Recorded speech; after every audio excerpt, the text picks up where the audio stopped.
नमस्कार दोस्तों, कैसे हैं आप सब। उम्मीद करती हूँ आप सब बहुत अच्छे से होंगे। आज मैं आपको ठाकुर जी की एक चमत्कार की कहानी आपके साथ शेयर कर रही हूँ। उम्मीद करती हूँ आपको वो पसंद आएगी। एक बार एक सेठ जी थे दिल्ली के, भगवान दास नाम के। वो और उनकी पत्नी वृंदावन गए थे जन्माष्टमी के त्यौहार पर वृंदावन की परिक्रमा लगाने के लिए। अब वो वृंदावन गए थे अपनी पत्नी के साथ, तो वो वृंदावन में जब परिक्रमा लगा रहे थे तो उन्होंने वहाँ पर रास्ते में देखा कि बहुत से ब्रजवासी जो थे गऊओं की सेवा कर रहे थे, उनका उनके चरण धो रहे थे।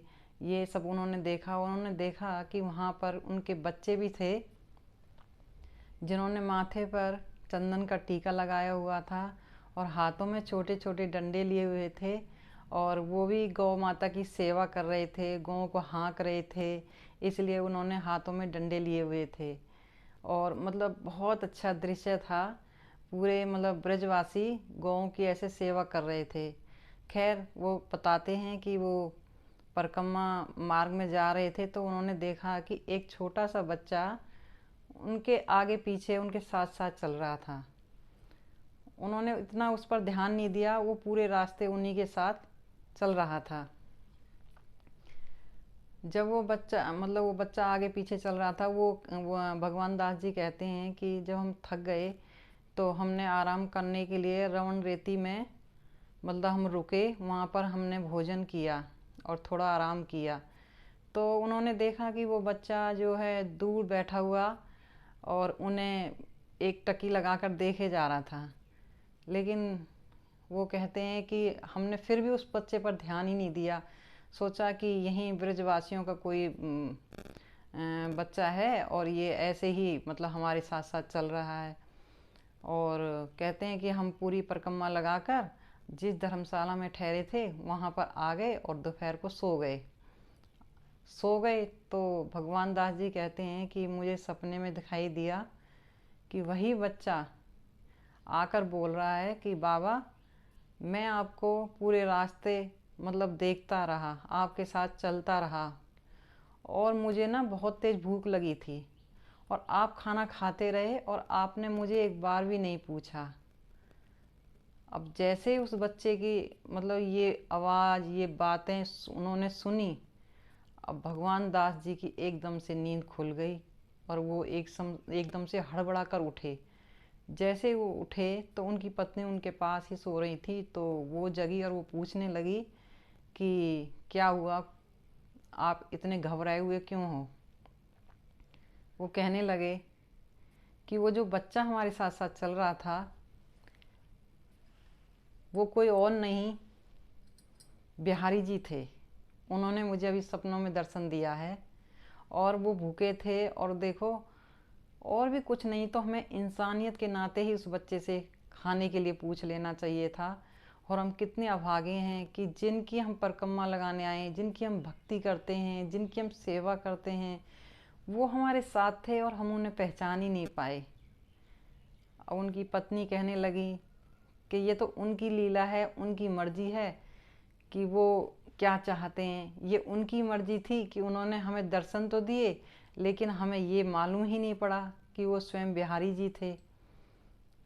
यही सोचते सोचते 5 बज गए।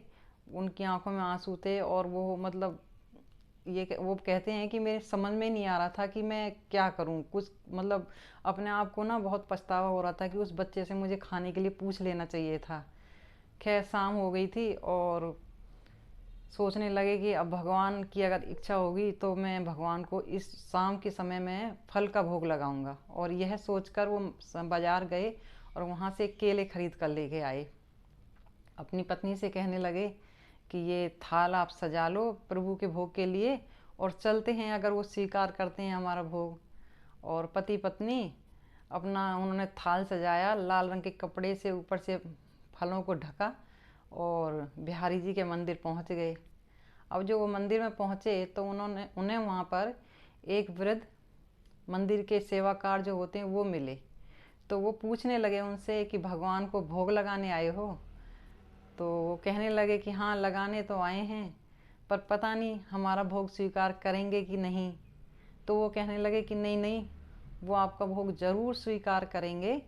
आप ऊपर सीढ़ियों पर ऊपर चढ़ जाओ भगवान का, जहाँ हम सब जाते हैं। आपने भी देखा होगा कि भगवान को अगर हम भगवान के दर्शन के लिए भोग लगाने के लिए जाते हैं, पूजा पाठ के लिए जाते हैं, तो कुछ सीढ़ियाँ चढ़कर ऊपर जाना पड़ता है। नहीं तो अब जब नंबर नहीं आता है तो दूर से भी दर्शन करते ही हैं सभी भक्त। तो उन्होंने कहा आप सीढ़ियाँ चढ़कर ऊपर चले जाओ और भंडारी जो वहाँ पे हैं वो आपका भोग ज़रूर लगाएंगे, आप जाइए। भगवान दास अपनी पत्नी के साथ वो सीढ़ियों पे चढ़कर भगवान का जो दरबार है, गर्भगृह है, वहाँ तक पहुँच गए। अब उन्होंने थाल आगे बढ़ाया तो एक बच्चा अंदर से आया और वो थाल लेकर अंदर चला गया। वो इतनी जल्दी हुआ कि उनके कुछ समझ में ही नहीं आया। थोड़ी देर बाद वो बच्चा फिर वापस आया और वो थाल उन्हें देकर कहने लगा कि लो आपका भोग स्वीकार किया। अब जब उन्होंने देखा, जब वो थाल वापस करने बच्चा आया था कि अरे ये तो वही बच्चा है, तो भगवान दास उस बच्चे से कहने लगे कि आप तो वही हो। अभी उन्होंने ये सब बोले ही थे तो उसी वक्त बिहारी जी जो बच्चे के रूप में थे कहने लगे हाँ मैं वही बच्चा हूँ जो पूरे रास्ते आपके साथ चल रहा था, जो सपने में आपको दिखाई दिया था। मैं बिहारी जी हूँ बाबा, और मैंने आपका भोग स्वीकार कर लिया है।